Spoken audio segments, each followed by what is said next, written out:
నంద్యాల జిల్లా ప్రముఖ పుణ్యక్షేత్రమైన శ్రీశైలంలో ఈరోజు ఆరుద్ర నక్షత్రం సందర్భంగా లోక కళ్యాణార్థం శ్రీ స్వామి అమ్మవారికి దేవస్థానం ఆలయ ఈవో ఎం శ్రీనివాసరావు దంపతులు స్వర్ణరథోత్సవ కార్యక్రమాన్ని వైభవంగా నిర్వహించారు. ఆరుద్ర నక్షత్రం సందర్భంగా వేకువజామునే శ్రీ స్వామి అమ్మవార్లకు మహాన్యాసపూర్వక ఏకాదశ రుద్రాభిషేకం, అన్నాభిషేకం, విశేష పూజలు నిర్వహించి అనంతరం స్వర్ణరథోత్సవంలో ఆసీనులైన స్వామి అమ్మవారికి అర్చక స్వాములు ప్రత్యేక పూజలు చేసి కర్పూర హారతులిచ్చారు.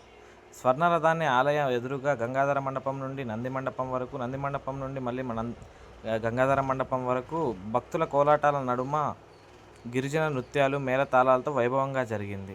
వందలాది స్థానికులు, భక్తులు తరలివచ్చి స్వర్ణరథోత్సవం తిలకించారు. స్వర్ణరథోత్సవంలో ఆసీనులైన శ్రీ స్వామి అమ్మవారు ఆలయ ప్రధాన వీధుల్లో విహరిస్తూ భక్తులకు దర్శనమిచ్చారు. అయితే ప్రతి మాసం ఆరుద్ర నక్షత్రం రోజు స్వర్ణరథోత్సవాన్ని నిర్వహిస్తామని ఆలయ ఈవో శ్రీనివాసరావు తెలిపారు.